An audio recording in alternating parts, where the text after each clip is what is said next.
எனக்கு ஏன் இது நடக்கணும் அப்படிங்கிறது தான் முதல் கேள்வி.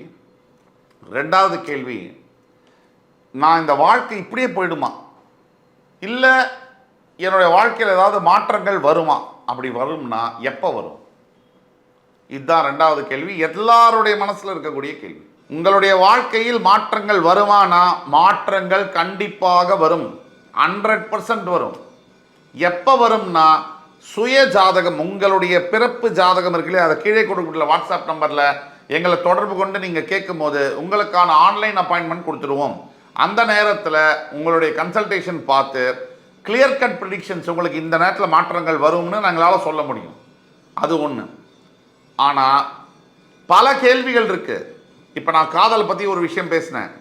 நான் வேலை செய்யக்கூடிய இடத்துல, சிம்மராசி என்பவர்களுக்கு அடுத்த கேள்வி, வேலை செய்யக்கூடிய இடத்துல நான் எவ்வளவோ உழைக்கிறேன், மாடு மாதிரி உழைக்கிறேன். என்னுடைய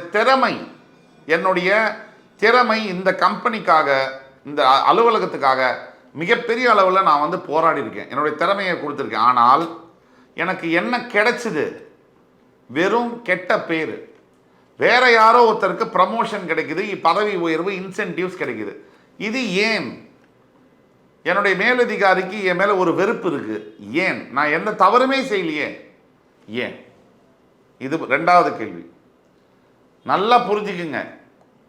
வீட்டுக்குள்ளே இருக்கும் போதே நமக்கு என்ன வேணுமோ, என்ன பிடிச்சதோ அதை மாதிரி நடந்துக்க மாட்டேங்கிறாங்க. நம்ம வெளியில் போயிட்டோம்னா நம்மளை வந்து எதிர்பார்க்க முடியுமா? நமக்கு பிடிச்ச மாதிரி அவங்க பேசுவாங்க, அவங்களுக்கு எப்படி வேணுமோ அப்படி தான் பேசுவாங்க. நமக்கு பிடிச்ச மாதிரியா நடந்துக்குவாங்க, அவங்களுக்கு எப்படி பிடிச்சதோ அப்படி தான் நடந்துக்குவாங்க.